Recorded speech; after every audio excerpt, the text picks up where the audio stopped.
mahadsanid iminkana waxaad ku soo dhawaataan wararkii bariga dhexe oo aalaabeyni ka yimaada maalin kastoo jimcaha stuudiyaha Royal 24 ee bariga Sacuudi Arabiya magaaladiisa Dammam waa anigoo ah Cawil Cagaare iminkana wararka bariga dhexe waxa ugu waaweyn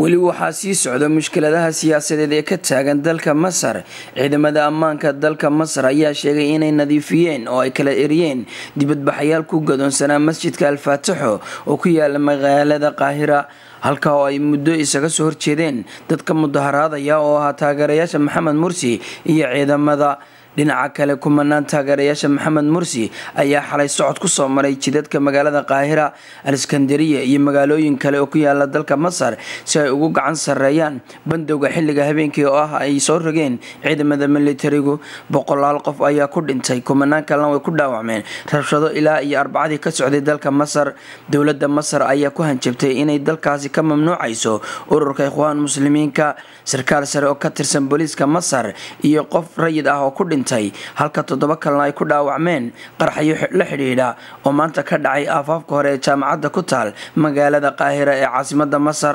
warbaahinta qaranka Masar oo soo xiganaysa saraakiisha ayaa sheegtay in qaraxa hore uu ka dhacay meel u dhaxaysa laba bar kantarool oo ay ciidamada ammaanku ku sugnaayeen qaraxa labaad ayaa isna meel aan ka fogeyn lala eegtay kadib markii bambo lagu qariyay geed weyn guntiis wararka ayaa intaas ku daray in qaraxyadaasi oo ka dhacay meel aan ka fogeyn isla goobtaasi ahaatee weli lama xaqiijin khasaaraha dhabta ah ee ka dhashay sarkaalka la dilay oo la sheegay inuu ahaa madaxa guud ee ciidamada dambi baadhista ayaa magaciisa lagu sheegay General Tariq Al-Mirgawi qaraxyada oo ka dhacay jaamacadda qaybteeda kuliyadda engineerinka ayaa ku soo aaday xilli ay isku dhacayo dhex mareen ciidamada ammaanka iyo ardayda wax ka barata jaamacaddaas مسؤول كترسن معارض كسيريا أي شيء إن عندما الدولة السورية دقين أيو أديكسدين يتنجيو قريها مدافع ده يكون جراعين حافظ الجابون دنجريال شيء أقصكان مقالة دمشق أي شيء إن عندما الدولة ده أي ربان إن حريان أما قبصدان حافظها أي معارض كوسجانيهن مدوين كود دنبي وحي عندما الدولة ده أي تاجرة كهليا كوحد الشيعة ده حزب الله وحي كوحها معارض كدب وقبصدان دور مقالو دجال كسيريا أيها تلا بجبار سدي وحنا سيدا sheegtay jamciyadda qormaha ka dhaxaysa dagaalka ku nafwaayay 9,000 oo ruux kala wararka ee Suuriya ayaa maanta warisay in ciidamadoodu ay hubka kiimikada ee sida xun wax u gumaada ay ka heleen goob bakhaar oo ay mucaaradku wax ka dhigan jireen wakaaladda ayaa inta ku daray in nooca kiimikadu ay tahay mid dibadda laga soo farsameeyay waxaana carabka ay ku dhifteen dalalka jaarka la ah mucaaradka ayaa inta ku sheegay mid ay dawladdu kaga galgalanayso xaqiiqda ah in ciidamadeedu ay muddooyinkii sano ay adeegsanayeen dhanka kale qaramada midoobay ayaa sheegay in maanta diiwaan gelin doonaan shacabka reer Suuriya ee ku sugan Lubnaan hay'adda arrimaha qaxootiga u qaabilsan qaramada midoobay ayaa xaaladda ku tilmaantay ay ku sugan yihiin shacabka reer Suuriya ee Lubnaan ku sugan mid argagax leh waxay sheegtay in waqtiga ka sii dambeeya ay sii kordhayso tirada qaxootiga Suuriya ee ka soo baxay sanaya dalkaas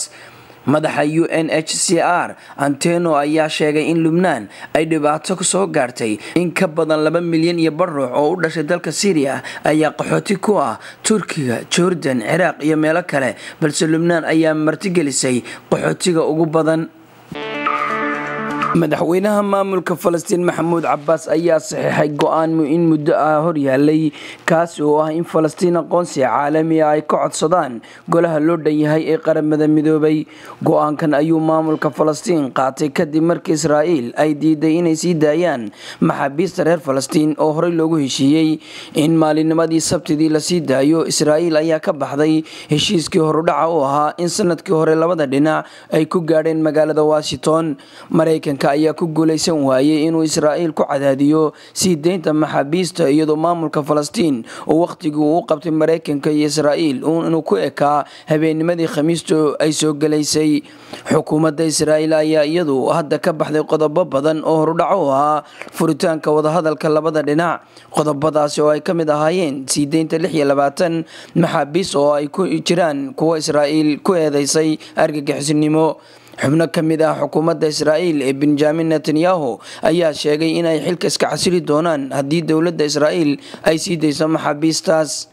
maamulka Falastiin ayaa hadda go'aansaday in codsiga aqoonsigooda rasmiga ah ee dowladnimo ay hordhigi doonaan qaramada midoobay arintaas oo caqabado badan ku keeni karta Israa'iil oo xoog ku haysata dhul Falastiin doonayso in dowladoodu ay ka dhistaan.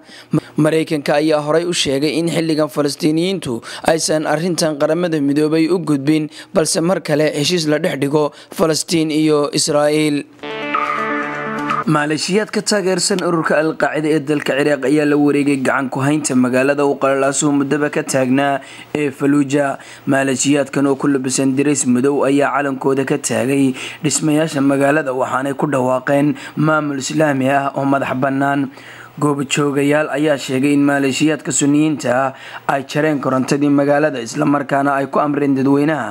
inaanay adeegsan mishiinada dabka dhaliya. hase ahaatee taliyaha booliiska magaalada Fallujah Maxamed Ciisaawi ayaa sheegay in maleeshiyaadku aanay maamulin magaaladaas waxaana uu wargeyska u sheegay in ciidamadiisu isugu geeyeen waqooyiga magaalada si ay ugu diyaar garoobaan weerar aad u culus. laakiin saxafi ku sugan gudaha magaalada oo ka gaabsaday in magaciisa la shaaciyo ayaa u sheegay wargeyska kale ee Washington Post in ciidamada booliiska ay dhammaan ciidamada taabacsan dowladdu ay isaga baxeen magaalada. waxa kale oo uu sheegay in Al-Qaacida ay gubeen dhammaan calamada dowladda Ciraaq ee halkaas surnaa. dagaalada ka socda galbeedka Ciraaq ayaa caqabad adag ku noqon doona dowladda Ra'iisul Wasaare Nuur al-Maliki iyada oo laga cabsi qabo in dalka uu ka dhaco dagaal sokeeye.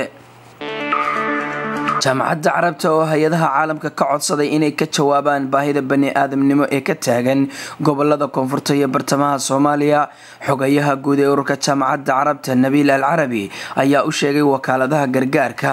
kuwa caalamiga ah jamciyadda quruumaha ka dhaxaysa laanqeyrta cas iyo hay'adaha bulshada rayidka inay sida ugu dhaqsaha badan ay ugu dhaqaaqaan dalka Soomaaliya loogana jawaabo baahida bani'aadamnimo ee ka taagan gobolada koonfurta iyo bartamaha Soomaaliya. al-Arabi ayaa sheegay in jihooyinkaas laga rabo inay la shaqeeyaan xukuumadda Soomaaliya si loo ballaariyo gargaarka caalamiga ah ee la gaarsiinayo shacabka halka ku sugan. al-Arabi waxa uu shaaca ka qaaday in jaamacadda carabta ay la socoto dhacdooyinkii ugu dambeeyay ee Soomaaliya iyo dhibaatada bani'aadamnimo ee haysata qoysas ku nool koonfurta iyo bartamaha dalka halkaas oo laga qabsaday al-shabaab iyo kuwa ay gacanta ku hayaanba.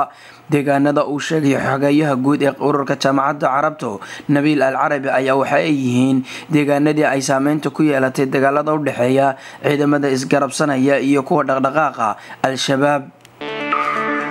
mas-uuliyiinta dalka Ukraine ayaa ku eedeeyay sirdoonka Ruushka iyo madaxweynaha talada laga tuuray ee Ruushka taageersanaa in ka dambeeyeen rabshado horraantii sanadkan ka dhacay markii ay socdeen banaanbaxyadii dowladda lagaga soo horjeeday kuwaas ay ku dhinteen in ka badan 100 qof. saraakiisha ayaa sheegay in dadka la dilay badankooda ay toogteen rag meelo qarsoon oo ay ka soo tooganayay. dhimashada dadka banaanbaxyada dhigayay ee ka dhacay magaalada Kiev ayaa dhaliyay in la isla dhexmaro warar sheegaya inay jiraan shirqoolo la maleegay. madaxweynaha Ruushka Putin ayaa sheegay in dadka banaanbaxyada dhigaya ay ahaayeen kuwa hubeysan isla markaana qorshahooda u ahaa inay magac dilaan dowladii u horkacay madaxweyne Viktor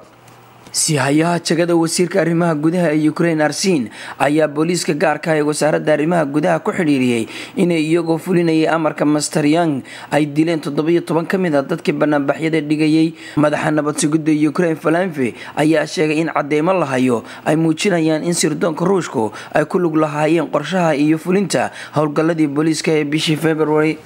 intaasna waxay noogu dhamaaday wararkeeni bariga dhexe oo anigoo ah Cawil Cagaare iminkana idinku duway stuudiyaheena dhexe.